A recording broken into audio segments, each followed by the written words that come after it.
Welcome back to Tutorial Tidbits and welcome to my channel. I'm Elizabeth St. Hilaire, and this week I am going to explain to you the difference between a stencil and a mask. I get asked this question all the time. Is this a stencil? Is it a mask? This is a stencil. Is this a stencil? Is it a mask? This is a mask. I'm going to show you how they work differently and why. So if you've got a few minutes, let's go check it out. So this week's tidbit is going to be me explaining the difference between a stencil and a mask. I get a lot of questions about what is the difference. So here goes. A mask is when the pattern is created by the mylar, or the plastic of the stencil. So this pattern with the flowers and the lines is created by the plastic. That makes it a mask. This is what we call a framed mask. It has a frame around it to hold it together, because otherwise these elements would not be connected. They're not touching each other in the middle like this. So it needs a frame to hold it together, but it's still a mask because the pattern is formed by the plastic. This is also a mask, but it doesn't have a frame. It has a free-form shape because the spirals are all touching each other, so they're connected and they're not loose and they're not going to fall apart. And so that's a mask without a frame.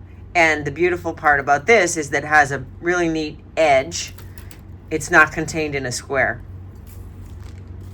This one is a mask that's a little bit of both. This is from my Gustav Klimt collection. It's framed around three sides, so it's framed here, but the top is open to a free form. So this is also a mask because the pattern is formed by the plastic and it's framed on three sides and free form on the top. So now, what is a stencil? A stencil, oh, wait a minute, one more mask. This one is also a free form mask where all the circles are touching each other, so that's not necessary for a border, and it's a free form mask. So the pattern is formed by the plastic and it's got a really great edge. Now a stencil is a different thing altogether. In a stencil, the pattern is formed by the holes, the openings. So in a stencil, your paint goes through those openings and forms the pattern, and it's always going to be framed because the openings are what form the pattern. This is from my Patterns for Layering series. And here's another one where, again, the pattern is formed by the openings and it's always going to be framed. So let me demonstrate how these print. And maybe that will help a little bit more. So I'm going to grab two pieces of my favorite rice paper, or maybe more.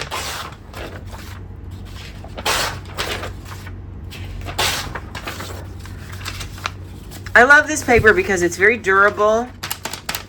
It's not like your typical thin rice paper that can be like the weight of a tissue paper. This is really heavy duty. It has a smooth side that is sized, and that pulls all the paint off the plate, typically. And it is a 9x12 pad of sketch rice paper by the Yasotomo company. So I'm going to put out everybody's favorite color, teal. Now a mask is going to block the paint and leave a pretty cool ghost print. So I'm going to roll out this teal with my squeaky brayer. I do need to get some WD-40 or a new brayer. And I'm going to put this Van Gogh Spirals mask down. Now the worst thing about spirals is that they tangle with everything. So spirals in the Klimt mask, spirals in the Van Gogh mask, and they tangle with everything. The best part about spirals is that they're fabulous shapes, but you really want to keep sheets of mylar or paper in between them so they don't tangle.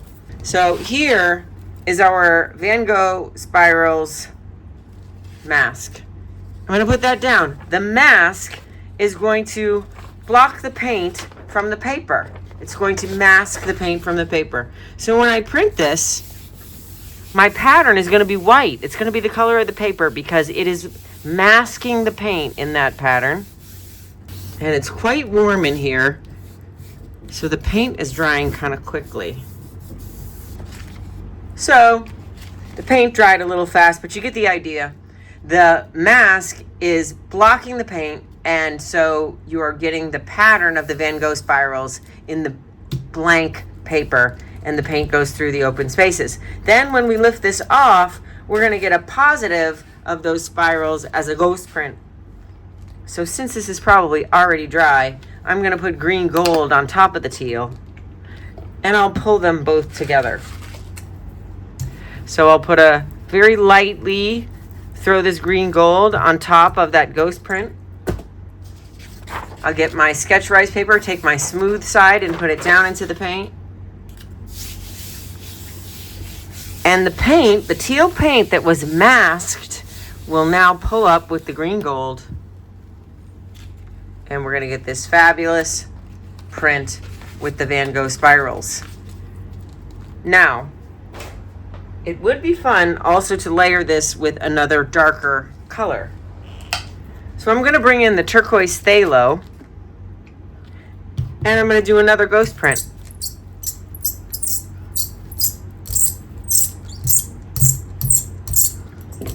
So I'm going to quickly put the Van Gogh spirals.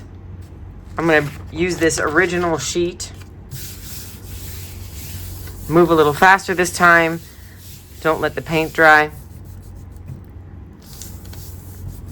You want to use the tips of your fingers to apply pressure in between all these little spirals. We love the spirals, but there are a lot of little fine line detail in the laser cutting, so you want to make sure you get your fingertips down in there.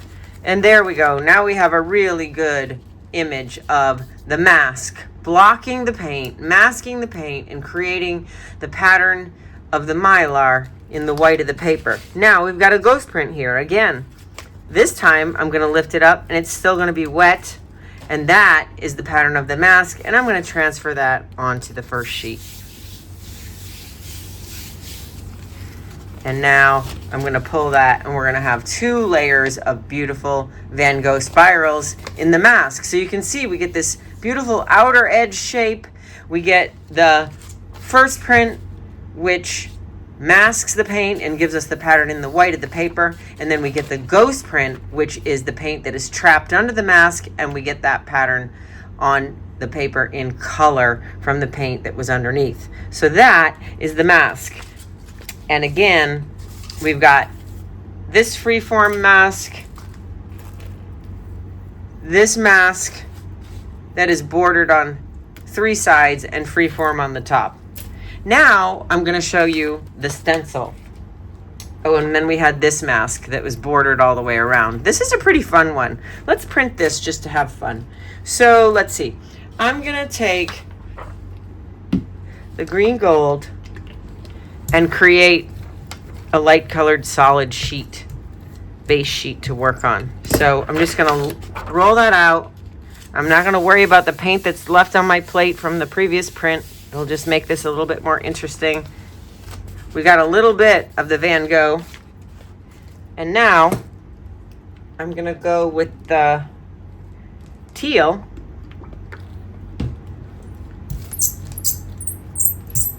This is the paint color that wanted to dry pretty quick. And I'm going to put this framed mask into the teal and print that on the green gold. Again, you want to use the tips of your fingers to get down into the detail of those little spirally flowers. And then we get a beautiful print with the mask masking the paint and allowing the shape pattern to show up of the green gold that was underneath. Now we've got the ghost print of that mask, and we're going to pull that on a new sheet. Last time I put the green paint over it. This time I'm just going to pull it straight forward on a sheet so you can really see the ghost print of that mask is the same image as the mask itself. So it's the positive. Now, let's do the darker color. The turquoise phthalo. We'll roll that out, and we'll put this framed mask back into the paint. We'll flip the direction of this, which I think means it goes this way, and we'll print it on our first layer. So the mask is going to block the paint and give us the pattern without paint in the first print. Wow, look at that. So now we've got some beautiful layering of green and teal and turquoise phthalo, and we have the mask in the same pattern that it is in the mylar. Now I'm going to lift this and reveal the ghost print again in the same pattern as the mylar, and I'm going to flip that and add it to our first layer.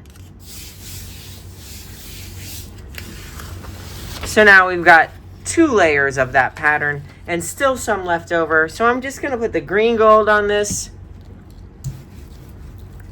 brayer that out. And the beautiful thing about this rice paper is that this sheet with the smooth side down should remove all of that paint. So there you go. It's removed all the paint, and now we have a really beautiful textured layered mask print. Really nice. So 2 different ways, 2 different prints.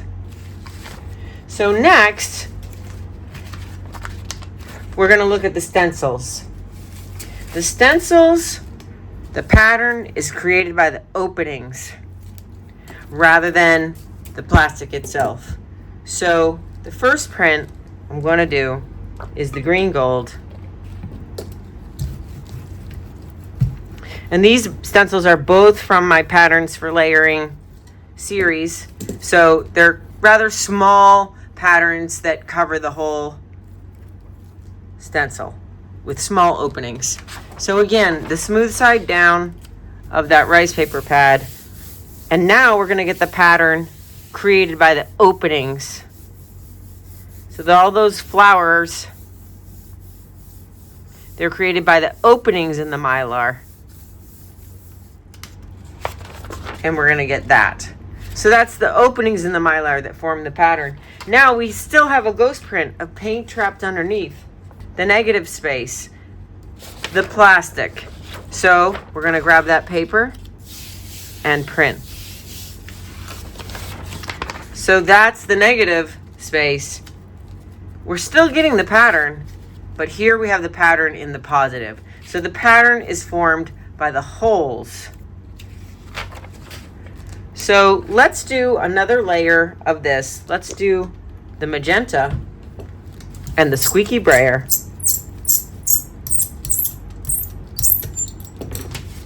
And let's bring out this stencil because layering is the key. So we're going to put that stencil over this stencil. These are both Patterns for Layering stencils. They have small openings. And they layer well with each other or with stencils with larger openings.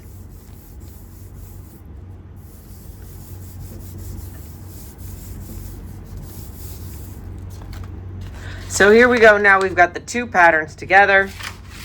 I've got the ghost print, which is formed by the plastic. And this print is formed by the openings. I'm going to let that dry and I'm going to pull it like we did with another layer of paint. So here I'm going to do the dark turquoise phthalo. We'll see how that does. And I've got the ghost print there. And I'm going to pull that on top of this one. So now you get a faint hint of the flower pattern back there, but mostly the mesh mask with the dark teal and the ghost print. So we could go with another layer of the turquoise phthalo and bring the first stencil back in and print it over this. The key to beautiful gel prints is layering. So now we've got the mesh mask and the floral pattern underneath and on top, and we're starting to get some really nice rich layers. So now we've got the ghost print of the solid plastic from the stencil, and we're going to put that over this one. So now we've got 2 layers of ghost prints with a lot of white in there. So I'm going to put out some green gold because I personally don't want all that white in there, because I'm going to use these prints for collage, and I want to make a sheet that is pretty much green but without a lot of white. So now I'm just going to put the green gold right over the whole thing, and look at how beautiful that is. Wow, fabulous layers of ghost prints. So here we have the ghost print layers of the stencil. We have layers of the stencil. We have the mask on white. And again, I generally don't have white, so because I want to use this for collage paper. So again, I could put the green gold in a nice thin layer and tint that white.